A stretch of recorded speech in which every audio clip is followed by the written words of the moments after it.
ಮಹೇವರ್, ಈ ದಕ್ಷಿಣ ಕನ್ನಡ ಅನ್ನುವಂಥ ಹೆಸರನ್ನು ಬದಲಾವಣೆ ಮಾಡೋದ್ರಿಂದ ಜಿಲ್ಲೆಗೆ ಸಂಬಂಧಪಟ್ಟಂತೆ ಯಾವ ರೀತಿಯಾದಂತಹ ಬದಲಾವಣೆಗಳಾಗ್ಬೋದು ಅಥವಾ ಏನು ಪ್ರಯೋಜನಗಳಿದೆ ತಾವು ಕಂಡುಕೊಂಡಿರೋ ಪ್ರಕಾರ? ಈಗ ಮೊದಲನೇದಾಗಿ ದಕ್ಷಿಣ ಕನ್ನಡ ಅನ್ನುವ ಹೆಸರಿನ ಬಗ್ಗೆನೇ ಮಾತಾಡುವುದಂದ್ರೆ ನಂಗೆ ಸ್ವಲ್ಪ ಕನ್ನಡ ಮಾತನಾಡುವಾಗ ಕಟ್ಬಹುದು, ಪರವಾಗಿಲ್ಲ, ನಾನು ತುಳು ಮಿಕ್ಸ್ ಮಾಡಿ ಮಾತಾಡ್ತೇನೆ. ದಕ್ಷಿಣ ಕನ್ನಡ ಅಂತ ಹೆಸರಿನ ಬಗ್ಗೆನೇ ಮಾತಾಡುವುದಂದ್ರೆ, ಈಗ ನಮ್ಮ ದೇಶದಲ್ಲಿ ಏನಾಯ್ತು, ನಮಗೆ ಸ್ವಾತಂತ್ರ್ಯ ಸಿಕ್ತು. ಎಲ್ಲಿಂದ? ಬ್ರಿಟಿಷರಿಂದ ಸ್ವಾತಂತ್ರ್ಯ ಸಿಕ್ತು. ಸ್ವಾತಂತ್ರ್ಯ ಸಿಕ್ಕಿದ ಮೇಲೆ ನಮ್ಮ ದೇಶದ ಕೆಲವು ಸಿಟಿಗಳ ಹೆಸರನ್ನೆಲ್ಲ ಚೇಂಜ್ ಮಾಡಿದ್ರು. ಯಾವುದೆಲ್ಲ? ನಮ್ಮ ಬಾಂಬೆ ಇದ್ದದನ್ನು ಮುಂಬೈ ಮಾಡಿದ್ರು, ಮದ್ರಾಸ್ ಇದ್ದದನ್ನು ಚೆನ್ನೈ ಮಾಡಿದ್ರು. ಯಾಕೆ ಮಾಡಿದ್ರು ಅಂದರೆ ಅದು ಕೊಲೋನಿಯಲ್ ಹೆಸರು, ಅಂದರೆ ಯಾರು ವಸಾಹತುಶಾಹಿಗಳು ಇದ್ರೋ ಅವರಿಟ್ಟಂಥ ಹೆಸರುಗಳು. ಹಾಗೆ ಈ ದಕ್ಷಿಣ ಕನ್ನಡ ಅಂತ ಹೆಸರು ಮೊದಲನೇದಾಗಿ ಇಟ್ಟವರು ನಮಗೆ ಪೋರ್ಚುಗೀಸರು. ಈ ಪೋರ್ಚುಗೀಸರು ಇಟ್ಟ ಹೆಸರಿಗೆ ನಾವು ಇನ್ನು ಯಾಕೆ ಅದಕ್ಕೆ ಸಿಕ್ಕಾಕೊಂಡಿದ್ದೇವೆ ಅನ್ನೋದೇ ಅರ್ಥ ಆಗಲ್ಲ. ಪೋರ್ಚುಗೀಸರು ಇಟ್ಟದ್ದು ದಕ್ಷಿಣ ಕನ್ನಡ ಅಂತ ಅಲ್ಲ, ಅದರ ಹೆಸರು ಕೆನರಾ ಅಂತ. ಕೆನರಾನ ಕನ್ನಡ ಮಾಡಿದ್ದಕ್ಕೆ ಅದಕ್ಕೆ ಒಂದು ಸೂಕ್ತ ದಾಖಲೆ ಇಲ್ಲ, ಕೆನರಾ ಹೇಗೆ ಕನ್ನಡ ಆಯಿತು ಅಂತ.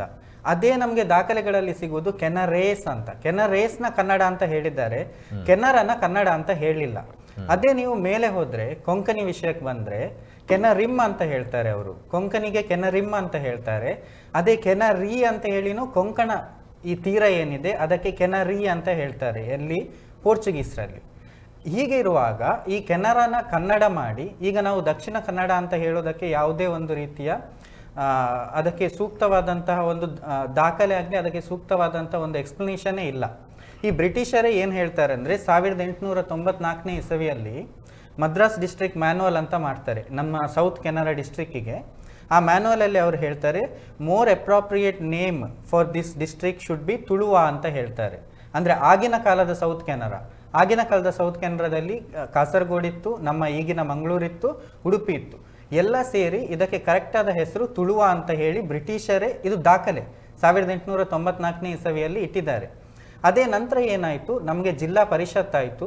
ಜಿಲ್ಲಾ ಪರಿಷತ್ತಲ್ಲಿ 1931ನೇ ಇಸವಿಯಲ್ಲಿ ಈ ಸೌತ್ ಕೆನರಾ ಜಿಲ್ಲಾ ಪರಿಷತ್ತಲ್ಲಿ SU ಪನಿಯಾಡಿ ಅವರ ಗುಂಪು ಏನಿದೆ ಅವರು ಮತ್ತೆ ಪ್ರಸ್ತಾಪ ಇಟ್ಟರು, ಈ ಸೌತ್ ಕೆನರಾ ಅನ್ನೋ ಹೆಸರು ಅಂದರೆ ದಕ್ಷಿಣ ಕನ್ನಡ ಅಂತ ಇರೋ ಹೆಸರು ಏನಿದೆ ಅದನ್ನು ತೆಗಿಬೇಕು, ಇದಕ್ಕೆ ತುಳುನಾಡು ಜಿಲ್ಲೆ ಅಂತ ಹೆಸರಿಡಬೇಕು ಅಂತ ಪ್ರಸ್ತಾಪ ಇಟ್ಟರು. ಆಗ ಏನಾಯಿತು, ಆ ಜಿಲ್ಲಾ ಪರಿಷತ್ತಲ್ಲಿ 66 ಜನ ಮೆಂಬರ್ಸ್ ಇದ್ದರು. 66 ಜನ ಮೆಂಬರ್ಸಲ್ಲಿ 22 ಜನ ಮೆಂಬರ್ಸ್ ಅಷ್ಟೇ ತುಳುನಾಡು ಜಿಲ್ಲೆ ಆಗಲಿ ಅಂತ ಓಟ್ ಹಾಕಿದ್ರು. ಉಳಿದ 44 ಜನ ಏನು ಮಾಡಿದರು, ತುಳುನಾಡು ಜಿಲ್ಲೆ ಬೇಡ, ನಾವು ಮಂಗಳೂರು ಜಿಲ್ಲೆ ಅಂದರೆ ದಕ್ಷಿಣ ಕನ್ನಡ ಅನ್ನೋ ಹೆಸರು ಈ ಜಿಲ್ಲೆಗೆ ಸೂಕ್ತ ಅಲ್ಲ, ಆದರೆ ತುಳುನಾಡು ಬೇಡ, ಮಂಗಳೂರು ಇರಲಿ ಅಂತ ಒಪ್ಕೊಂಡ್ರು. ಆದರೆ ಮುಂದೆ ಅದು ನಮಗೆ ಮತ್ತೆ ಸ್ವಾತಂತ್ರ್ಯ ಸಿಕ್ತು, ಆನಂತರ ಸೌತ್ ಕೆನರಾ ಹೋಯಿತು, ನಮ್ಮ ಜಿಲ್ಲೆ ಕಾಸರಗೋಡು ಬಿಟ್ಟು ಹೋಯಿತು, ಹಾಗೆ ಅದು ಬೇರೆ ಬೇರೆ ರೀತಿ ಡಿವೈಡ್ ಆಯಿತು.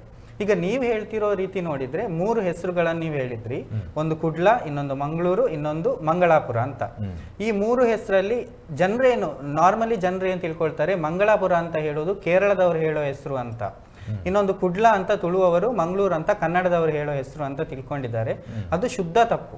ನಾನು ಕುಡ್ಲ ಅನ್ನೋ ಹೆಸರಿಗೂ ಮಂಗಳಾಪುರ ಅನ್ನೋ ಹೆಸರಿಗೂ ಮಂಗಳೂರು ಅನ್ನೋ ಹೆಸರಿಗೂ ನಿಮಗೆ ಸುಮಾರು 1300 ವರ್ಷಗಳ ಹಿಂದಿನ ದಾಖಲೆಯನ್ನೇ ಕೊಡಲಿಕ್ಕೆ ರೆಡಿ ಇದ್ದೇನೆ ನಾನು.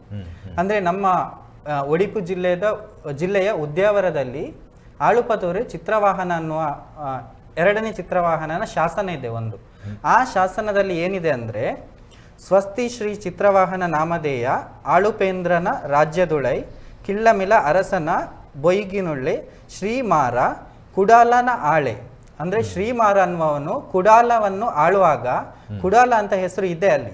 ಯಾವಾಗ? ಇದು 8ನೇ ಶತಮಾನ, 1300ನೇ, ಇವತ್ತಿಗೆ 1300 ವರ್ಷಗಳ ಹಿಂದೆ. ಆ ಕಾಲದಲ್ಲಿ ಜಕ್ಕನಾಯಕನ ಮಗ ಧರ್ಮಣ್ಣ ಅನ್ನುವವನು ಮಂಗಳಾಪುರದಲ್ಲಿ ನಗರ ಸಹಿತವಾಗಿ ಪಾಂಡ್ಯನಾಯಕ ಅನ್ನುವ ಬಿರುದನ್ನು ಅವನಿಗೆ ಕೊಡ್ತಾನೆ. ಮಂಗಳಾಪುರ ಅಂತ ಹೇಳಿ 8ನೇ ಶತಮಾನದಲ್ಲಿ ಹೆಸರಿದೆ. ಈ ಮಂಗಳಾಪುರನೇ ಇವರು ಕತ್ತಲ್ ಸರ್ ಹೇಳೋ ಮಂಗಾರ ಆಗಿರೋ ಚಾನ್ಸು ಇದೆ. ಅದು ಅಲ್ಲದೆ ಆರ ಅನ್ನೋ ಹೆಸರು ಏನಿದೆ ನೋಡಿ, ಮಂಗಾರದಲ್ಲಿ ಆರ ಅಂದರೆ ನೀರು. ಈಗ ನಮ್ಮ ಯಾವ ಊರಿನ ಹೆಸರಲ್ಲಿ ಆರ ಬರುತ್ತೆ ಅದೆಲ್ಲ ನೀರು, ತೋಡಾರ, ಈ ರೀತಿ ಎಲ್ಲ ಹೆಸರು ಬರುವುದು ನೀರಿಗೆ ರಿಲೇಟೆಡ್. ಅದು ಅಲ್ಲದೆ ಕುಡ್ಲದಲ್ಲೂ ಕೂಡಾಲ, ಆಲ ಅಂದ್ರೂ ನದಿ, 2 ನದಿಗಳು ಸೇರುವಂತಹ ಜಾಗ ಕೂಡಾಲ. ಈ ಕೂಡಾಲ ಮತ್ತು ಮಂಗಳಾಪುರ ಬೇರೆ ಬೇರೆ ಜಾಗಗಳ ಹೆಸರಾಗಿದ್ದರೂ ಕೂಡ ನಂತರದಲ್ಲಿ ಅದು ಒಂದೇ ಆಗಿ ಹೋಯಿತು, ಕೂಡಲವನ್ನು ಮಂಗಳಾಪುರಕ್ಕೆ, ಮಂಗಳಾಪುರವನ್ನು ಕೂಡಲಕ್ಕೆ. ಆ ನಂತರ ಏನಾಯಿತು, ಈ ವಿಜಯನಗರ ಕಾಲದ ಸಮಯದಲ್ಲಿ ನಮಗೆ ಮಂಗಳೂರು ರಾಜ್ಯ, ಬಾರ್ಕೂರು ರಾಜ್ಯ ಅಂತ ಹೇಳಿ ಆಯಿತು. ಮಂಗಳೂರು ಅನ್ನೋ ಹೆಸರು ಮುನ್ನೆಲೆ ಬಂತು. ಈ ದಕ್ಷಿಣ ಕನ್ನಡ ಅನ್ನುವ ಹೆಸರು ಇರಲೇ ಇಲ್ಲ. ದಕ್ಷಿಣ ಕನ್ನಡ ಅಂತ ಹೆಸರು ಬಂದದ್ದು ಪೋರ್ಚುಗೀಸರ ಕಾಲದಲ್ಲಿ. ನಾವು ಇನ್ನೂ ಆ ಪೋರ್ಚುಗೀಸರ ಹೆಸರಿಗೆ ಯಾಕೆ ನಾವು ಇನ್ನೂ ಸಿಕ್ಕಾಕೊಂಡಿರ್ಬೇಕು ಅನ್ನೋ ಒಂದು ಕಾರಣದಕ್ಕೆ ನಮಗೆ 100 ವರ್ಷದ ಮೊದಲೇ ನಮ್ಮವರು ಪ್ರಯತ್ನ ಪಟ್ಟರು ನಮಗೆ ಮಾಡೋಕ್ಕಾಗಿಲ್ಲ. ಈಗಾದರೂ ಮಾಡುವ ಅನ್ನೋ ಒಂದು ಪ್ರಯತ್ನ, ಅದು ಮಂಗಳೂರಾಗಲಿ ಕುಡ್ಲ ಆಗಲಿ ಏನೇ ಆಗಲಿ, ನಾವು ದಕ್ಷಿಣ ಕನ್ನಡ ಈ ಜಿಲ್ಲೆಗೆ ಸೂಕ್ತವಾದ ಹೆಸರು ಅಲ್ಲ ಅನ್ನೋ ಒಂದು ನಿಲುವಲ್ಲಿ ಇದ್ದೇವೆ ಎಲ್ಲರೂ ಸೇರಿ. ಓಕೆ.